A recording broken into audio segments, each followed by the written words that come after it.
एक महफिल ऐसी जमी हुई जिससे जाने का दिल नहीं करता, लेकिन मैं मजबूरी हूँ। 94 साल की मेरी उम्र हो गई और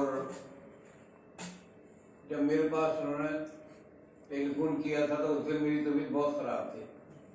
तो मैंने कहा अगर मेरी तबीयत ठीक हुई तो मैं ज़रूर आऊँगा, क्योंकि तख्ता साहब से मेरे बहुत गहरे संबंध रहे हैं। लेकिन मैंने कहा अगर मेरी तबीयत खराब रही तब मैं नहीं आ सकूँगा, माजरत खाही करता हूँ। तो इतना हुआ कि मैं यहाँ आकर के इस काबिल हुआ कि आप सब लोगों के कलाम को बहुत अच्छी तरह सुना, इससे महसूस हुआ मैं। तख्ता साहब का और हमारा घर बिल्कुल ऐसे आमने सामने था जैसे रहे। और तख्ता साहब की जो लड़कियां हैं वो हमारी वालदा के पास जैसे दादी के पास खेलते हैं ऐसे आकर के खेलती रहती थी। बहुत दिनों हम एक साथ साथ रहे। तख्ता साहब के बारे में बहुत कुछ कहा जा सकता है, इस वक्त मेरी मजबूरी में ज़्यादा नहीं कह सकूंगा। तख्ता साहब का काम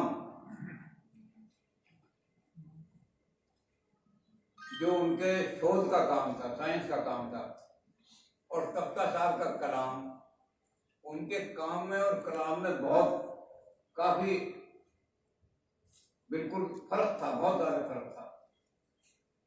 उनकी जो रिसर्च है वो है प्रीडेटर्स पर। प्रीडेटर माने सांप, रेंगने वाले सांप जो हैं इन पर उन्होंने काम किया है, उनका पीएचडी है। और मैंने देखा उनको, क्योंकि मैं तो उनके साथ साथ घूमता रहता था, कि सांप का तमाशा करने वाला अगर तमाशा कर रहा है तो तख्ता साहब 10 गज के फासले पर खड़े होकर के बता देते कि ये सांप जहरीला नहीं है। और वो तमाशा करने वाला हाथ जोड़ के कह देता था कि मेरी रोजी का सवाल है आप। तो उनको इतनी महारत हासिल थी अपने काम पर। लेकिन बड़ी अजीब बात यह है कि जिसने सांपों पर रिसर्च की हो और वो इतना ऊंचा कलाम देकर के जाए, मेरे ख्याल से यहाँ कुरुक्षेत्र में कोई आदमी उस कलाम के मुकाबले में आज तक कुछ भी नहीं लिख सका। जबान पर बड़ा अबूर रहा उनका, एक एक लफ्ज का इंतखाब ऐसा होता था कि जिसको आप उस जगह से हटा नहीं सकते थे। जहां उन्होंने अपने किसी भी शेर में, किसी भी गजल में जो अल्फाज बांध दिए, उन अल्फाज को बदलना मुश्किल हो जाता था। और उसकी वजह से कलाम में बड़ी बरामत आ जाती है, बलागत भी है, नफासत भी है। उस कलाम के बारे में ज्यादा मैं इसलिए नहीं कह रहा, सांस मेरा। लेकिन ये गजल ही उन्होंने महारत हासिल नहीं की। गजल तो आज बहुत लिखी जा रही है, मेरे ख्याल से हजारों, अब यहाँ कुरुक्षेत्र में है लोग, हर शहर में गजल लिखने वाले बहुत हैं और हजारों गजल रोज लिखी जा रही होंगी। तख्ता साहब ने शायरी के हर पहलू पर, जितनी भी सनद हो सकते हैं शायरी, सब पर तबाह आजमाई की है। जार साहब के तो वो शागिर्द थे, जारी कहते थे, इसलिए माहिर उरूज तो थे ही वो। उरूज गानी में हमारे जार साहब से ज्यादा कोई आदमी दिखाई नहीं देता हिंदुस्तान में।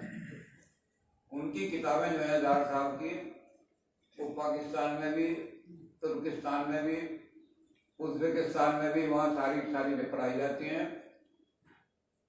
नंबर 2 पे बहुत सारे आदमी उन्वान चिश्ती को उनके ऊपर रख देते हैं, लेकिन मैं उरूज गानी के बारे में, जहाँ तक उनकी किताब है उसके बारे में मैं कह सकता हूँ कि उन्वान चिश्ती जो है, उनके शागिर्द तो शायद उनको कह सकते हैं कि वो नंबर 1 पर हैं, लेकिन जो अदीब हैं या माहिर उरूज हैं वो जार साहब को ही इस पर रहेंगे। और तख्ता साहब चूंकि जार साहब के बहुत, वो तो जार साहब के खास आदमी थे, जार साहब ने अपना जानशीन उनको बनाया हुआ था, तो इसलिए माहिर उरूज रहे हैं तख्ता साहब। तख्ता साहब ने कोई सुनफ शायरी की छोड़ी नहीं है, मसनवी भी लिखी है उन्होंने, नज़मियात पर भी उनको पूरा कमाल हासिल है उनका, किताब भी लिखे हैं। रुबाई लिखनी बड़ी मुश्किल होती है, क्योंकि रुबाई के औदान जो है बड़े निश्चित हैं, तय है, उससे एक भी जरा सा इधर उधर को हट जाए तो किताब बन जाती है रुबाई में। तो तख्ता साहब ने रुबाई पर भी कमाल हासिल किया है, आप उनका कलाम देखें, उसमें रुबाई बहुत ज्यादा है, रुबाई है। तज़मीन, अब आजकल तज़मीन लिखने वाला को दिखाई नहीं देता, और तज़मीन भी उन्होंने खमसे में लिखी है, मुखम्मस में तज़मीन लिखने वाले आज दिखाई नहीं देते। मुझे मेरे ख्याल से कोई हरियाणा में तो दिखाई दिया नहीं, हरियाणा की कई पत्रिकाएं छपती हैं, उसमें कोई ऐसा दिखाई नहीं दिया जिसने कोई तज़मीन लिखी हो। गजल भी आ रही है सारी, और चीज कोई नहीं आ रही। तख्ता साहब ने तज़मीन भी बहुत अच्छी तज़मीन लिखी है। और उसके बाद जो बिल्कुल एक चीज ऐसी है जिस पर बहुत ही लिखना मुश्किल है, मुस्तदार। तख्ता साहब ने मुस्तदार पर भी तबादमाई की है और बहुत अच्छा लिखा है। लेकिन मैं शायरी के अलावा उनकी जिंदगी के और पहलू जो है उनको दिखाता हूँ।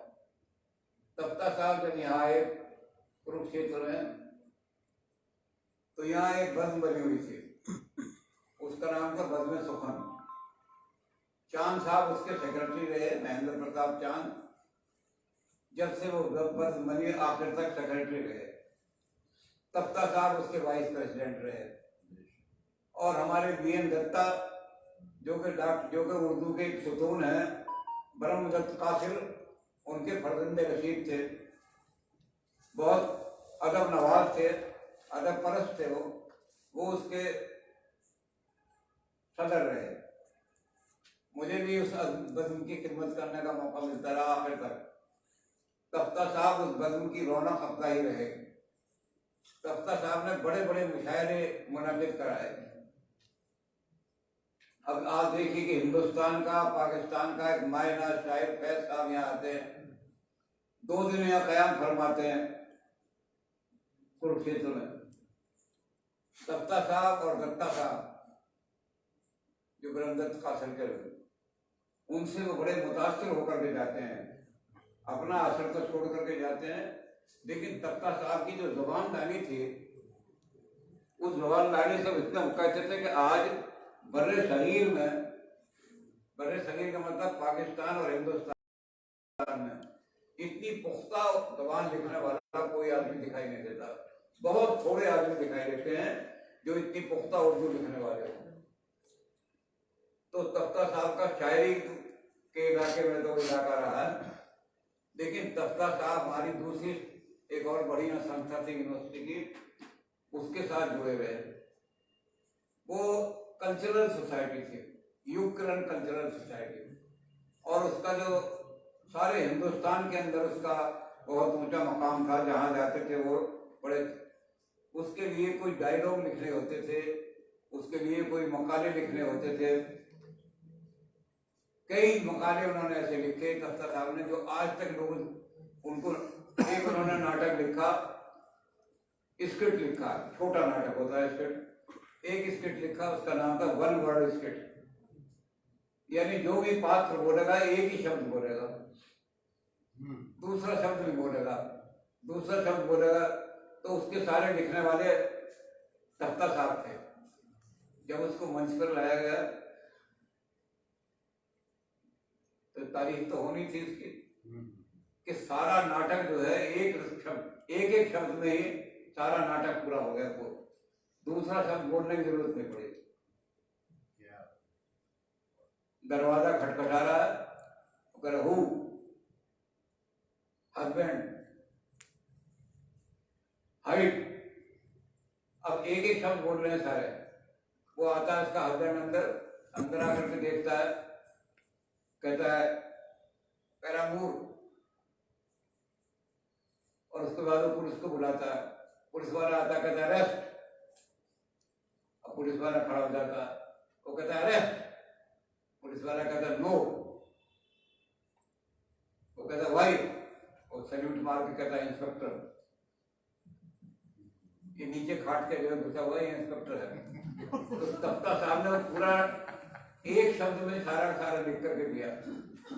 आज उस स्किट को जगह जगह खेला जा रहा है, जहां तक मुझे ध्यान है कम से कम 40-45 जगह खेला जा चुका है उसको।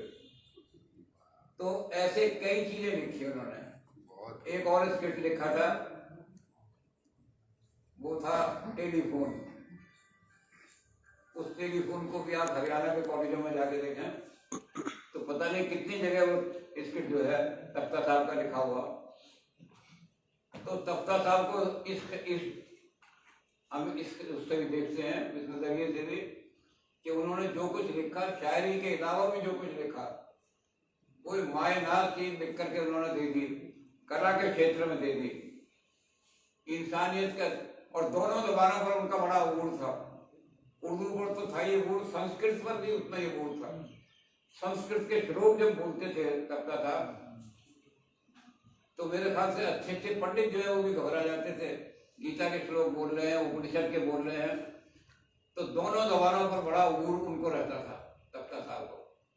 हम जब उनके साथ बैठते थे, हमारी तो रोजाना उनके साथ निशक्त रहते थे, कुछ ना कुछ बात होती रहती थी, क्योंकि हमारा उनके साथ इन चीजों में सारे में बहुत ज्यादा हमारा उनसे वास्ता पड़ता रहता था।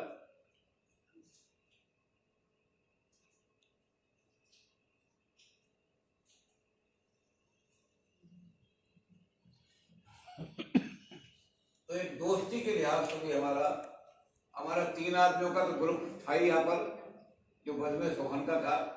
उसमें और भी लोग आकर के इस तरह मिल जाते थे कि दोस्ती ऐसी है जिसमें कोई तफरीक नहीं डाल सकता। चांद साहब, तख्ता साहब और मैं उनके साथ रहता था। तीनों आदमियों का हमारा ऐसा रहता था कि एक दूसरे से पूछ करके कोई काम करना हो तो करना था।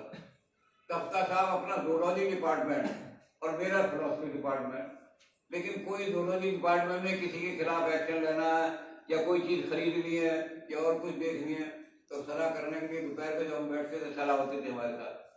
तो हम तीनों को कोई, तो इसलिए जब कोई यूनिवर्सिटी में नया आदमी आता था तो कहता था कि ये लोग जो हैं ये अदब परस्त भी हैं, अदब नवाज भी हैं, इन्होंने अदबी संस्था भी बनाई हुई है।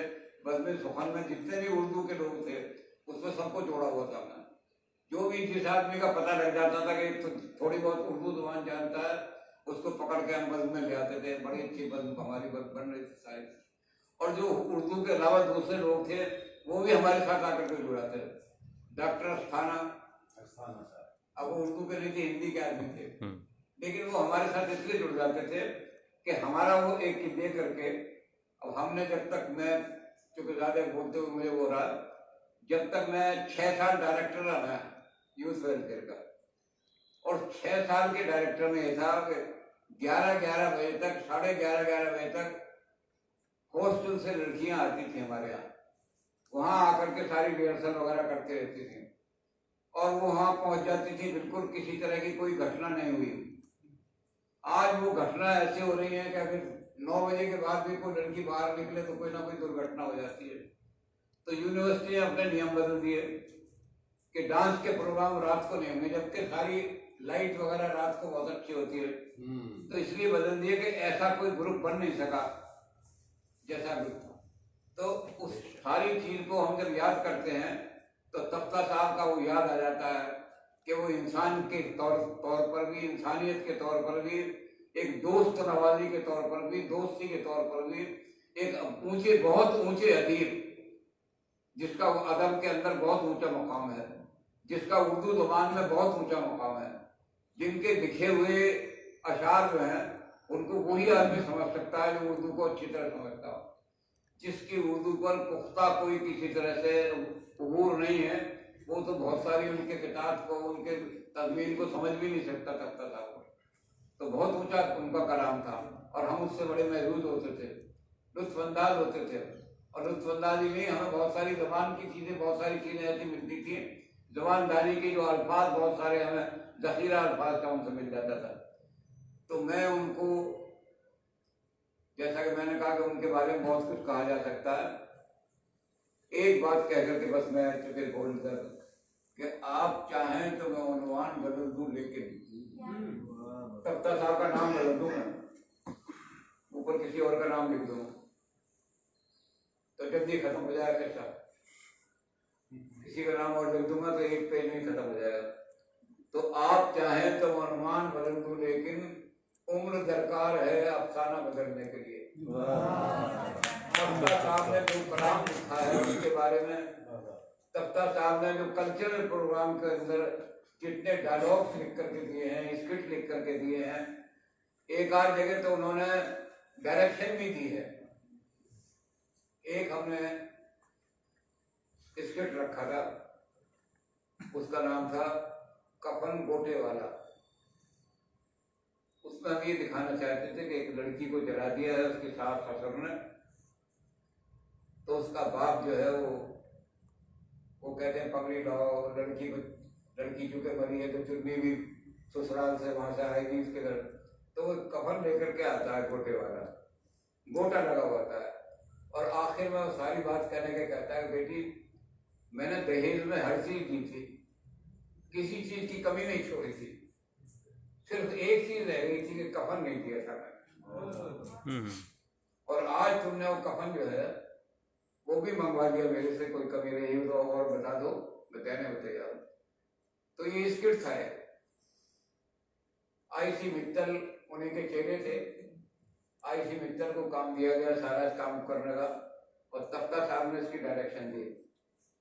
ये डायरेक्शन इतनी प्रभावी हुई कि जिस समय आखिरी डायलॉग बोला गया कि उसने कहा कि बेटी मैंने सब कुछ दिया, एक यही रह गया था कफन, ये मैं लेकर के, तो जिस समय ये डायलॉग बोला गया तख्ता साहब ने ऐसा तैयार किया उनको कि जितनी भी हॉल के अंदर स्त्रियां बैठी थी उनके रोने की आवाज से हॉल भर गया। दूध सिंह जो थे डायरेक्टर, उन्होंने दूध सिंह ने कहा कि ये नाटक दोबारा नहीं खेला जाएगा, क्योंकि हो सकता है कुछ औरतों के दिल पे हार्ट अटैक वगैरह भी हो जाए। तो हमने कहा ये तख्ता साहब के इसी तरह से एक और नाटक था, क्योंकि जोलॉजी के आदमी थे तख्ता साहब, तो हमने एक नाटक कानपुर में दिया, उसका नाम था, क्या नाम था उसका, जू, मतलब जू स्टोरी, उसका नाम था जू स्टोरी। एक टीचर रिटायर हो गया है और वो अपने बच्चों को जू दिखाने ले जाता है। ऑल इंडिया में कंपटीशन था नाटक का, हम यहाँ से ले गए। तख्ता साहब को हमने कहा कि जूलॉजी के आप आदमी हैं, आप इसको डायरेक्शन दो। उसमें भी हमारे मित्तल साहब, आईसी मित्तल, वो बहुत बड़ा मेकअप वगैरह बहुत अच्छा करना जानते हैं, तो उन्होंने मित्तल साहब से कहा ठीक है करो। उसमें डायरेक्शन दी, उसमें भी यही हालत हुई।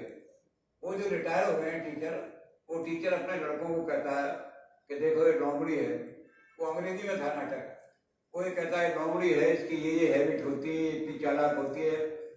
बच्चे जो है उसको देख लेते हैं, फिर बाद में कहते हैं कि डू यू नो कि हम इस लोमड़ी से भी ज्यादा चालाक हैं। तो बच्चे देखते हैं टीचर को, अब तक तो बड़ा रिगार्ड करते थे उस टीचर का, वो कहते हैं हम तो उस लोमड़ी से भी ज्यादा खतरनाक हैं, देखो तुम्हें याद होगा हमने फला के साथ इस तरह चाल करके और उसकी जिंदगी खराब कर दी थी एक लड़के की। तो जो एंड में जाकर के वो पहुंचते हैं और एंड में जाकर के वो बताते हैं कि ये जानवर है, इस जानवर से भी ज्यादा हम, तो उसमें भी ऐसा हुआ कि इंजीनियरिंग कॉलेज का एक लड़का था, वो एक्चुअली रोने लगा और बेहोश होकर गिर गया। अब उससे फायदा तो हमें ये हुआ कि हमारे नाटक को फर्स्ट प्राइज मिल गया, ट्रॉफी लेकर आ गए। वो ट्रॉफी तो दिलवा दी तख्ता साहब ने, उन सारे जूलॉजी की स्टोरी कि कौन कौन से जानवर की क्या क्या आदत होती है। लेकिन वो लड़के के दिल पर ऐसा हुआ, वो एक्चुअली रोने लगा, जबकि दिखाना ये था कि नकली रो रहा है। बड़ी मुश्किल से उसको संभाला। तो तख्ता साहब ने हर फील्ड में बहुत कुछ दान दिया है। शायरी में तो बहुत कुछ दिया है, जैसा मैंने कहा कि शायरी में तो उनके मुकाबले का कोई हरियाणा में नहीं है हमारे पास कोई भी आदमी, न इतनी पुख्ता जबान लिखने वाला आदमी है। उर्दू जबान पर जितनी उनकी महारत रही है, और कभी कभी ऐसा होता था क्योंकि फारसी के बारे में उनको जरा थोड़ा कम होता, तो मुझे फारसी के बारे में बुलाया करते थे कि देखो ये सुनने का, तो जार साहब बहुत खुश होते थे फारसी से कि भाई तुम तो, बल्कि मैं जार साहब को एक बार कह भी दिया करता था, जार साहब को मैंने कहा आपका फारसी पर जो अबूर हासिल है वो ठीक नहीं है आपका। मैंने कहा आपको फारसी नहीं पढ़नी चाहिए, आप इधर के उर्दू पर उर्दूदानी कीजिए। कह रहे भाई फारसी के बिना उर्दूदानी आ ही नहीं सकती, क्योंकि सारे उर्दू ही हमने वहां से लिए हैं फारसी से। तो तख्ता साहब फारसी में उनके पास नहीं जाते थे, वो फारसी के लिए मेरे पास आया करते थे कि फारसी के चर्चा रहा। तो हमारा ऐसा दिली एक दूसरे से जुड़े रहे हैं कि अलग हो गए, कुदरत ने अलग कर दिया, वो चले गए। मैं 94 साल का हो गया और मेरे अंदर ये हो गया कि अब मैं ज़्यादा बोलता भी हूँ तो खांसी भी सांस भी हो जाता है, खांसी भी हो जाती है, तो ज़्यादा बोल नहीं पाता। इसलिए अब तो मैं सिर्फ इजाज़त चाहूँगा आपसे कि आप अगर इजाज़त दें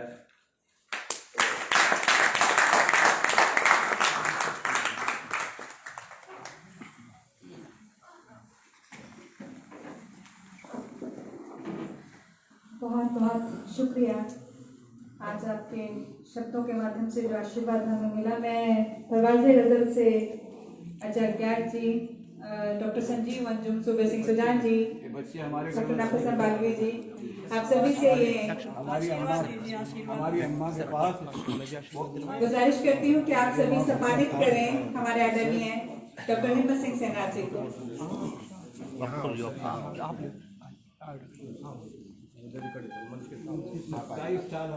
सब लियो फोटो लियो। 27 साल हमने तख्ता साहब के साथ गुजारे हैं और हर फील्ड में ये बेशक यादगार पल है।